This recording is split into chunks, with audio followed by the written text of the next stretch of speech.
Good morning, students. Today we are going to learn solution of the first problem or illustration first. विद्यार्थ्यांनो, काल तुम्हाला income from salary यावरचं आपण पहिलं गणित किंवा पहिला प्रॉब्लेम दिलं होतं आणि त्यानंतर तुम्हाला सांगितलं त्याचा प्रोफॉर्मा किंवा फॉर्मेट आखून घ्यायचा आहे आणि त्यानंतर त्याचं सोल्युशन तुम्हाला व्यवस्थित करून दिलं जाईल. तर कधी गणित सोडवत असताना किंवा प्रॉब्लेम सॉल्व करत असताना काय विचारलं आहे म्हणजे नेमकं आपला काय सोडवायचं आहे याचा अगोदर विचार करणं आवश्यक आहे. तर गणितामध्ये किंवा प्रॉब्लेममध्ये विचारलं होतं compute his gross salary for the assessment year 2019-20. Gross salary म्हणजे सकल वेतन विचारलं आहे असेसमेंट कर निर्धारण वर्ष 2019-20साठी. मग वरती सुरुवातीला हेडिंग टाकायचं आहे. काल तुम्हाला सांगितलं होतं की वह्या किंवा प्रोफॉर्मा आखून घ्या, नसेल घेतला तरी वह्या आणि पेन घेऊन समोर बसा. वरती हेडिंग टाका. आधी सोल्युशन तुम्हाला स्क्रीनवर कसं दिलं यापेक्षा मी काय सांगतो याकडे जास्त लक्ष द्या. हेडिंग टाका competition of COMPUTATION competition of gross salary of Shri Ramlal खालच्या वेळ घ्या into bracket for the assessment year A capital Y capital ASSESSMENT assessment year Y capital YEAR year 2019-20. त्यानंतर खाली पूर्ण रेघोडा एकूण 3 कॉलम करायला सांगितले. तुम्हाला फॉर्मॅट 2 वेळेस तुमच्यासमोर दिला आहे. पहिला कॉलम मोठा कॉलम घ्या पर्टिक्युलर्स आणि उजव्या बाजूला 2 कॉलम घ्या अमाऊंट असे 2 कॉलम करायचे. जो शेवटचा कॉलम आहे ज्याला आपण आउटर कॉलम म्हणू आणि त्याच्या अगोदरचा जो अमाऊंटचा कॉलम आहे त्याला इनर कॉलम म्हणता येईल. मग रक्कम इनर कॉलम घ्यायची किंवा आउटर कॉलम घ्यायची. ज्यावेळेस इनर घ्यायची असेल त्यावेळेस तुम्हाला सांगितलं जाईल. आता पहिला मोठा कॉलम घ्यायचा आहे पर्टिक्युलर्स, उजव्या बाजूला आउटरला 2 कॉलम करा. अमाऊंट पूर्ण पेज आधी व्यवस्थित आखून घ्या. आता आपण प्रत्यक्ष प्रॉब्लेमला सोल्युशनला सुरुवात करणार आहोत. आता पर्टिक्युलर्स कॉलममध्ये सुरुवातीला काल एकदा मी प्रॉब्लेम वाचून दाखवला आहे, आणखी एकदा प्रॉब्लेम आणि लगेच त्याचं सोल्युशन दिलं जाईल. प्रॉब्लेम बघा. Shri Ramlal is the manager of a company in Agra. Shri Ramlal हे आग्र्याच्या एका कंपनीत व्यवस्थापक म्हणून नोकरीला आहेत. He receives every month ₹50,000 as basic pay, ₹500 as entertainment allowance and ₹3,000 as dearness allowance. या ठिकाणी परत वाक्यरचना कशी दिली हे नीट व्यवस्थित समजून घ्या. ही रिसिव्ज एव्हरी मंथ, त्यांना प्रत्येक महिन्याला बेसिक पे म्हणजेच बेसिक सॅलरी मिळते 50,000 पर मंथ. पुढे वाक्य कंटिन्यू आहे म्हणजेच ₹500 पर मंथ एंटरटेनमेंट अलाउन्स मिळतात आणि ₹3,000 पर मंथ डिअरनेस अलाउन्स मिळतो. मग जर पर मंथ उल्लेख केला नसता तर जी दिलेली रक्कम आहे ती वार्षिक किंवा ॲन्युअल गृहीत धरायची. या तिन्ही रकमा तुम्हाला पर मंथ दिल्यात तर आपला घेत असताना ॲन्युअल किंवा वार्षिक घ्यायचे. मग पर्टिक्युलर्स कॉलममध्ये नंबर 1 टाका बेसिक पे. बेसिक पे प्रॉब्लेममध्ये बेसिक पे दिला असेल तर बेसिक पे घ्या, बेसिक सॅलरी असेल तर बेसिक सॅलरी. मग नंबर 1 टाका बेसिक पे पर मंथ दिली म्हणून पर्टिक्युलर्स कॉलममध्येच घ्यायचं आहे. 50,000 गुणिले 12 ब्रॅकेट क्लोज करा, कंस बंद करा आणि रक्कम एकदम आउटर कॉलम टाकायची 6 लाख. कृष्णा बेटकर या विद्यार्थ्यांनी काल हे सोल्युशन करण्याचा प्रयत्न केला आहे. अतिशय चांगल्या प्रकारे सोडवण्याचा प्रयत्न केला आहे. त्यामध्ये 1-2 फक्त चुका झाल्यात. आज परत एकदा समजून घ्या, सोडवण्याची घाई करू नका. परत बघा नंबर 1 घेतलं बेसिक पे, तिथंच पर्टिक्युलर्स कॉलममध्ये घ्यायचं आहे कंसात 50,000 गुणिले 12 यासाठी की वर्षाचं घ्यायचं आहे. पर मंथ दिलं असेल तर जिथं पर मंथ दिलं असेल तर इंटू 12 गुणिले 12 करायचं आहे. रक्कम आउटर कॉलममध्ये घ्या 6 लाख जी तुम्हाला सोल्युशनमध्ये दाखवली. नंबर 2 घ्या लगेच entertainment allowance E capital A capital ENTERTAINMENT entertainment allowance ALLOWANC per month दिलं आहे. पर मंथ दिलं असेल तर परत तेच कंसात घ्या 500 गुणिले 12 रक्कम आउटर कॉलम घ्या 6,000. नंबर 3 घ्या dearness allowance, D capital A capital dearness allowance per month त्या ठिकाणी दिलं आहे 3000, मग कंसात घ्या 3000 गुणिले 12 रक्कम घ्या आउटरला 36,000. परत लक्षात घ्या हे तिन्ही आयटम पर मंथ दिले असल्यामुळं इंटू 12 करून किंवा गुणिले 12 करून रक्कम आउटर कॉलममध्ये घेतली आपण. बेसिक पे, एंटरटेनमेंट अलाउन्स सुरुवातीला काही माहिती दिली असेल, जेवढा दिला असेल तेवढा आपला टॅक्सेबल म्हणून रक्कम घ्यायची. पर मंथ दिला असेल ते गुणिले 12 करा, नसेल तर जशाल तशी रक्कम घ्या. डिअरनेस अलाउन्स म्हणजे महागाई भत्ता, हा पूर्णपणे करपात्र आहे, जशाल तसा आपण घेतला. त्यानंतर पुढची ॲडजस्टमेंट माहिती नंबर 1 बघा. He owns his house but the company has provided him the following amenities. त्याच्या मालकीचं स्वतःचं घर आहे, परंतु कंपनीनं त्यांना ॲम्युनिटीज म्हणजे सोयीसुविधा त्यांना पुढील प्रमाणे पुरवलेल्या आहेत. कोणकोणत्या सोयीसुविधा आहेत? एक म्हणजे नंबर ए, एक गार्डनर म्हणजे माळेची सुविधा दिली बागकामासाठी, ए स्वीपर झाडू मारणारा असेल, ए वॉचमन अँड डोमेस्टिक सर्वंट म्हणजे घरगुती काम करणारा नोकर. Each of hmm R paid ₹150, ₹200, ₹1100 and ₹600 per month respectively. या ठिकाणी सुद्धा पर मंथ उल्लेख केला असेल. ज्या ज्या सोयीसुविधा पुरविल्या असतील आणि कंपनी किंवा एम्प्लॉयर त्या खर्च पेड करत असेल तर ती रक्कम टॅक्सेबल म्हणून घ्यायची. मग नंबर 4ला या ठिकाणी घ्या तुम्ही गार्डनरची रक्कम बघा तिथे किती दिली पर मंथ. गार्डनरची अनुक्रमे दिली 150, मग कंसात घ्या 150 गुणिले 12 रक्कम आउटर कॉलम घ्या 1800. नंबर 2 घ्या स्वीपरची अनुक्रमे रक्कम कंसात घ्या 200 गुणिले 12 रक्कम आउटर घ्या 2400.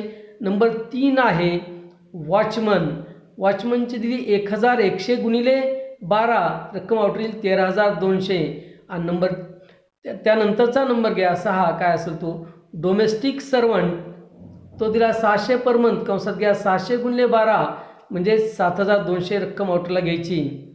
नंतरचं आपण नेक्स्ट किंवा दुसरी सुविधा दिली अम्युनिटीज म्हणजे सोयीसुविधा किंवा सुखसोयी. नंबर बी मध्ये दिलं आहे free use of refrigerator costing ₹8,400 from 1 September 2018. Refrigerator त्यांना मोफत त्यांनी सुविधा पुरवली आहे. त्याची कॉस्ट किंवा परिव्यय मूल्य त्याचं आहे ₹8,400. ते दिले त्यांनी 1 सप्टेंबर 2018 पासून. The company incurred ₹400 on it's repairs during the previous year. आणि कंपनीला त्या मागील वर्षामध्ये रिपेअर्समध्ये दुरुस्तीसाठी ₹400 खर्च आला आहे. या ठिकाणी रेफ्रिजरेटर असेल किंवा फर्निचर असेल किंवा जी सोयीसुविधा पुरवली असेल त्याच्या 10% रक्कम घ्यायची. म्हणजे 8,400च्या 10%, जनरली आपण डिप्रिशिएशन घेतो 10%, 8,400च्या 10% आधी रक्कम काढा. म्हणजे रफर काढून बघायची 8,400 गुणिले 10/100 ते 840. हे 840 आलं पर ॲनम म्हणजे वर्षाला. भागिले 12 केल्यानंतर पर मंथ येतं. भागिले 12 केल्यानंतर 840 भागिले 12 येतं 12×84 ₹70 पर मंथ या ठिकाणी काढायचं यासाठी आहे की ती रेफ्रिजरेटरची सोय तुम्हाला 1 सप्टेंबरपासून दिली. मग सप्टेंबर महिना येईल. सप्टेंबरपासून मार्च एंडपर्यंत म्हणजे मार्च 19पर्यंत आपल्याला किती महिने होतात बघावं लागेल. सप्टेंबर, ऑक्टोबर, नोव्हेंबर, डिसेंबर, जानेवारी, फेब्रुवारी आणि मार्च, एकूण 7 महिने होतात. म्हणजे कंसात दाखवायचं आहे. नंतरचा मुद्दा आपला घ्यायचा आहे रेफ्रिजरेटर फॉर 7 मंथ्स, तिथं कंसात घ्या 70 पर मंथ. कसं लक्षात आलं? 8,400वर 10% काढलं 840 आलं. 840ला 12ने भाग दिला तर ₹70 पर मंथ येतं. मग कंसात 70 गुणिले 7 मंथ्स म्हणजे 70 गुणिले 7 रक्कम आउटर कॉलम टाका परत 490. त्याच्यानंतर रिपेअर्ससाठी जो खर्च असेल तो घेण्याची आवश्यकता नाही किंवा तो अलाउड नाही किंवा त्याच्या टॅक्सेबल येत नाही. नंबर 2 दुसरी माहिती दिली his following obligations were paid by the company. कंपनीनं दायित्व स्वीकारलं आहे किंवा कंपनी ते बंधनकारक आहे. कोणकोणत्या गोष्टी? नंबर ए त्याच्यामध्ये gas, electricity and water bills amounting to ₹15,000 या ठिकाणी पर मंथ किंवा काहीच उल्लेख नाही. मग या ठिकाणी तीसुद्धा एक सोय आहे. मग त्यानंतर आपला जशाल तसं घ्यायचं आहे. नंतरचा नंबर घ्यायचा आहे, काय असेल ते 9 number. Gas, electricity and water bills रक्कम घ्या आउटरला 15,000. जर पेड बाय कंपनी असेल, कंपनी म्हणजे सेवायोजक किंवा मालकाने रक्कम पेड केली असेल तर ती टॅक्सेबल आहे. मग घ्यायचं असेल तर gas, electricity and water bills paid by company, detail घ्यायचं असेल तर काय घ्या, पेड बाय कंपनी, रक्कम आउटला घ्या 15,000. त्याच्यानंतरचा नंबर 10 नंबर घ्या. Annual membership fee to Lions Club ₹1,000.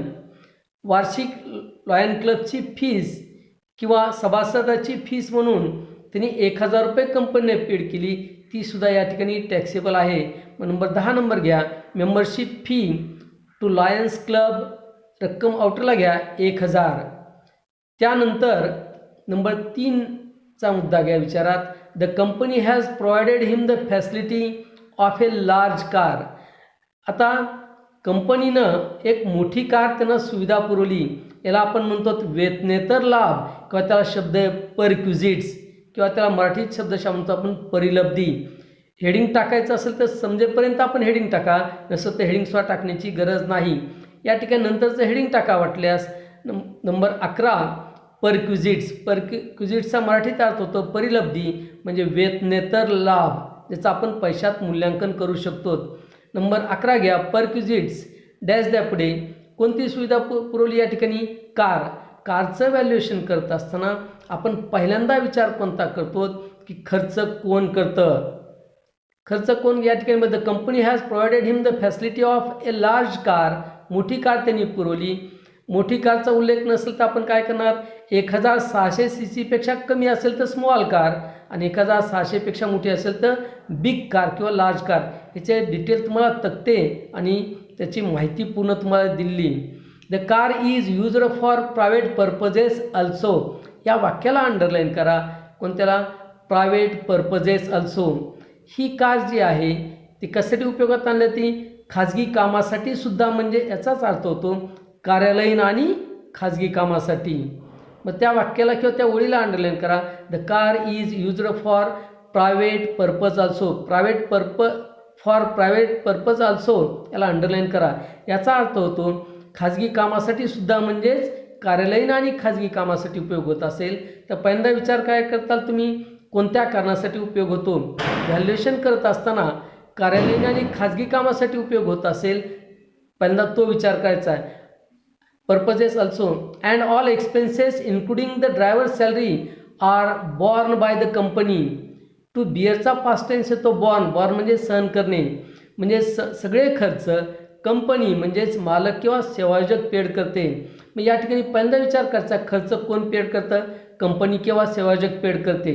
नंतर विचार काय करताल तुम्ही, ते कशासाठी उपयोगात आणली आहे, कार्यालयीन आणि खाजगी कामासाठी आणली. मग त्यानंतर विचार काय करताल की ही कार कोणत्या प्रकारात येते. कोणता प्रकार म्हणजे स्मॉल कार का बिग कार किंवा लार्ज कार. या ठिकाणी उल्लेख केला आहे त्यांनी लार्ज कार.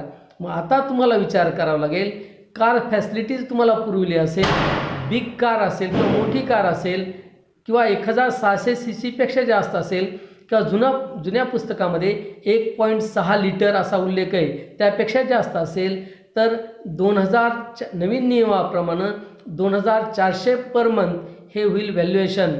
मग परक्युजिट्समध्ये घ्या खालच्या वेळेला valuation of motor car, V capital घ्या, VALUATION.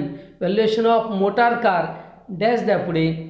खालच्या वेळेला घ्या लार्ज कार. जो तिथे लार्ज असेल लार्ज घ्या, बिग असेल बिग घ्या. खालच्या वेळेला डाव्या बाजूला घ्यायचं आहे पर्टिक्युलर्समध्येच लार्ज कार, थोडा डॅश देऊन त्याच्याच पुढे घ्यायचं आहे. मोठी कार असल्यामुळं कंसात घ्या 2,400 गुणिले 12, कारण आपला पर मंथ दिलं आहे 2,400 गुणिले 12. रक्कम आता इन्नर कॉलम घ्या. आत्तापर्यंत आपण एकही रक्कम इन्नर कॉलम घेतली नाही. आउटरच्या कॉलमच्या इन्नर कॉलम घ्या. आता काय घेताल परत बघा आणखी एकदा. परक्युजिट्स हेडिंग टाका, डॅश द्या पुढे. त्याच्यामध्ये खालच्या वेळेला घ्या व्हॅल्युएशन ऑफ मोटार कार, परत डॅश द्या. खालच्या वेळेला घ्या लार्ज कार आणि त्याच्या कंसात घ्या 2,400 गुणिले 12. रक्कम आउटरला किती येते, इनर कॉलम घ्या आधी ती किती येईल बघा. 12×2 = 24,000 आणि 12×4 = 48, 24 आणि 4 28,800 रक्कम येईल. इनर कॉलम घ्या. 28,800 रक्कम इनर कॉलम घ्या. ही पहिलीच रक्कम इनर कॉलम गेलोत. आणि त्याच्या खाली घ्या, लार्ज कारच्या खाली घ्या ड्रायव्हर्स सॅलरी. या ठिकाणी ड्रायव्हर्स सॅलरीसुद्धा कोण बॉर्न बाय द कंपनी, म्हणजे कंपनीज पेड करते. खालच्या वेळ घ्या ड्रायव्हर्स सॅलरी. मग ड्रायव्हर्स सॅलरीचा नियम कसा आहे, स्मॉल कार असेल किंवा बिग कार असेल किती रुपये पर मंथ आहे, 900 पर मंथ. मग खालच्या वेळ घ्या ड्रायव्हर्स सॅलरी कंसात घ्या 900 गुणिले 12 रक्कम इनरच कॉलम घ्या. 12 अष्टोदरशे 10,800 आणि या दोन्हीची बेरीज करून आउटर कॉलममध्ये त्या सरळ रेषेत घ्या, ती येते 39,600. ही एक पद्धत आहे. किंवा व्हॅल्युएशन ऑफ मोटार कार 2,400 अधिक ड्रायव्हर सॅलरी 900, दोन्हीची बेरीज 3,300. 3,300 गुणिले 12 केलं तरी रक्कम आउटरला तेवढीच घ्यायची 39,600. हे झाल्यानंतर पुढचा मुद्दा आपण विचारात घ्यायचा आहे, तो म्हणजे number 4. His son is studying in A school run by the company. त्यांचा मुलगा शाळेत शिकतो जी कंपनीच्या मालकीची शाळा आहे. पहिल्यांदा तो विचार करायचा ती मालकीची कुणाच्या आहे, कंपनीच्या मालकीची. मग या ठिकाणी त्यांना फ्री एज्युकेशन मिळतं. मग फ्री मोफत शिक्षण असेल तर त्याच्यावर टॅक्स लागत नाही. कंपनीच्या मालकीचं असेल, शासकीय असेल, जिल्हा परिषद असेल, फ्री एज्युकेशन असेल तर टॅक्स लागत नाही. मग नंतरचा नंबर त्या ठिकाणी घ्यायचा आहे नंबर 12 फ्री एज्युकेशन. आणि आउटर जरी येत नसलं तरी ॲटम घ्यायचं आणि आउटर रक्कम डॅश द्या, आउटरला डॅश द्या. फ्री एज्युकेशन लिहा आणि आउटरला डॅश द्या. पुढे आणि काय दिलं बघा, त्या annual expenses incurred by the company per student is ₹8,000. वर्षाला खर्च किती होतो त्या विद्यार्थ्याचा किंवा त्या मुलासाठी तशा शाळेत ₹8,000. नियम आणखी एक गोष्ट महत्त्वाची लक्षात ठेवा, 1,000 पर मंथपर्यंत एका मुलासाठी अलाउड आहे. म्हणजे ते एकच मुलगा आहे. 1,000 गुणले 12 वर्षाचे 12,000 होतात. 12,000पर्यंत तुम्हाला फ्री एज्युकेशन टॅक्स फ्री आहे. 12,000च्या पुढे रक्कम असेल तर जास्तीची रक्कम ती मात्र टॅक्सेबल आली असती. पुढे आणखी बघा, had he been sent for education to a similar school in Agra a sum of ₹5,000 would have been payable during the year. त्यानंतर त्यांना आग्र्याच्या शाळेमध्ये शिक्षणासाठी पाठवलं आहे आणि त्या ठिकाणी ₹5,000 खर्च आला आहे. तो सुद्धा विचार करता आपण 1,000पेक्षा पर मंथपेक्षा कमीच आहे म्हणून ती रक्कम येणार नाही. मग फ्री एज्युकेशन म्हणून आउटर रक्कम डॅश द्यायची. त्याच्यानंतरचा मुद्दा आपण विचारात घ्यायचा आहे number 5. The company allotted him 300 shares at ₹100 each. Company allot केले म्हणजे वाटप केले. किती शेअर्स? 300 शेअर्स. ₹100चा एक शेअर आहे म्हणजे ₹30,000चे शेअर्स त्यांनी इश्यू केले. Whereas the fair market value on the date on which the option is exercised by the employee was ₹120. 300 shares ₹100चा एक आहे, पण फेअर मार्केट व्हॅल्यू म्हणजे बाजारात उचित मूल्य किंवा बाजारी किंमत त्याची किंवा बाजारपेठेत त्याची मूल्य ₹100च्या शेअरचे ₹120 आहे.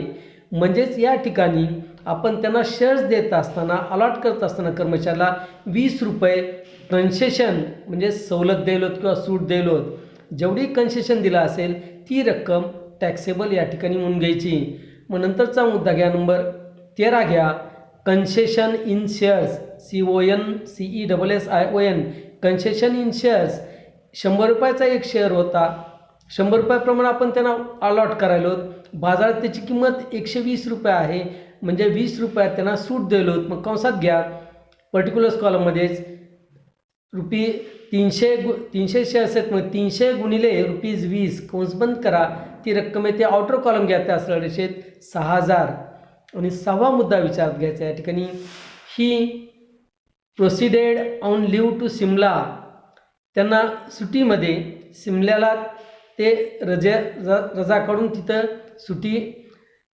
सुट्टी उपभोगण्यासाठी गेलेत. He stayed there in the guest house of the company and saved ₹5,000 on account of accommodation. Accommodation म्हणजे राहण्याचं ठिकाण. म्हणजे त्यांनी सिमल्याला गेलेत आणि त्या ठिकाणी कंपनीच्या गेस्ट हाऊसमध्ये थांबले. त्यामुळं त्यांना जो खर्च येणार होता लॉजिंगचा किंवा राहण्याचा, अकॉमोडेशनमध्ये राहण्याचा जो 5,000 रुपये खर्च तो त्यांनी वाचवला. म्हणजेच बचत केली. जेवढी सेविंग केली असेल, जेवढी बचत केली असेल त्या रकमेवर टॅक्स लागतो. मग नंतरचा 14 घ्या. Saving, SAVING, saving in. आता त्या ठिकाणी खर्च कोणता घेतला आहे? सेविंग इन रेंट किंवा सेविंग इन किंवा गेस्ट हाऊसल्या कंसात घ्या सेविंग, SAVING. ती रक्कम जेवढी वाचवली असेल, परतल्या गेस्ट हाऊस कंसात समजण्यासाठी घ्या सेविंग. जेवढी बचत केली असेल ती रक्कम वाटून घ्या 5,000 घेतली. जर समजा असं गृहीत धरा की त्यांचा एकूण खर्च आला 5,000 रुपये आणि त्यापैकी त्यांनी 3,000 रुपये खर्च केला असता, तर सेविंग किंवा बचत किती केली? 2,000.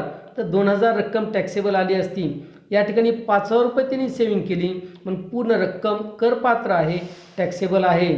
या ठिकाणी एवढे आपण जवळपास 14 आयटम विचारात घेतलेत. या आउटर कॉलमची सगळ्यांची बेरीज करायची आणि त्याला नाव द्यायचं आहे gross salary. GS gross salary. ती रक्कम येते 7,33,690. परत बघा ग्रॉस सॅलरी. मग आता इन्कम फ्रॉम सॅलरी काढत असताना ग्रॉस सॅलरीमध्ये आपण 19 आयटम प्रोफॉर्मामध्ये दिले होते. त्यापैकी 10, 12 किंवा 13 या ठिकाणी 14 आयटम आलेत.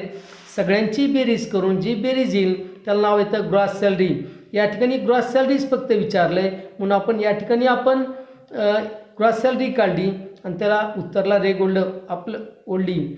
त्या ठिकाणी ग्रॉस सॅलरी 7,33,690.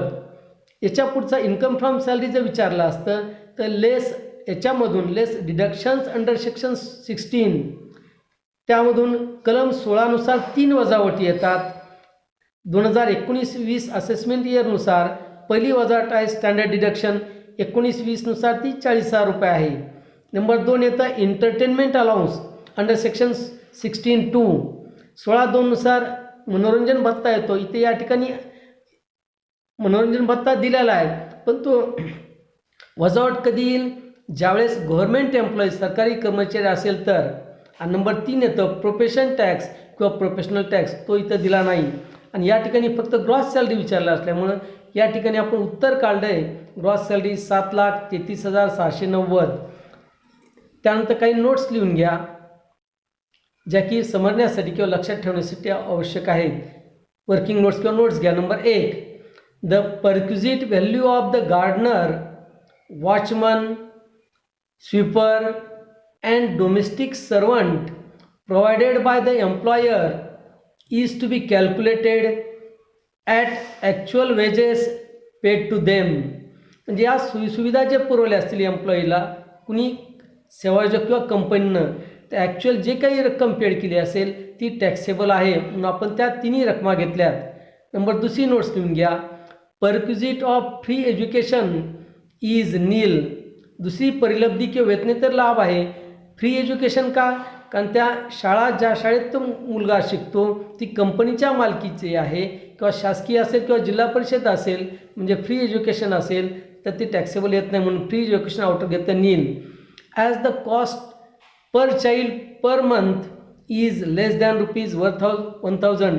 त्यांना त्या ठिकाणी खर्च आला होता 8,000 रुपये वार्षिक खर्च, जो पर मंथ 1,000पेक्षा कमी. एका मुलासाठी 1,000 पर मंथ अलाउड आहे.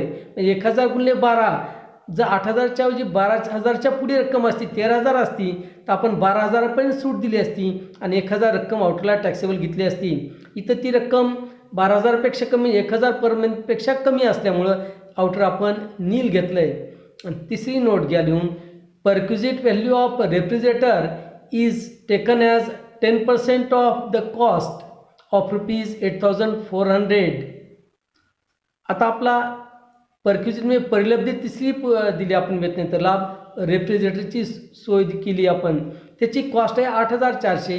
त्याच्या 10% आपण घेतलं तर ती येते 840 आणि पर मंथ काढलं तर आपण 840 भागिले 12 70 पर मंथ येतं.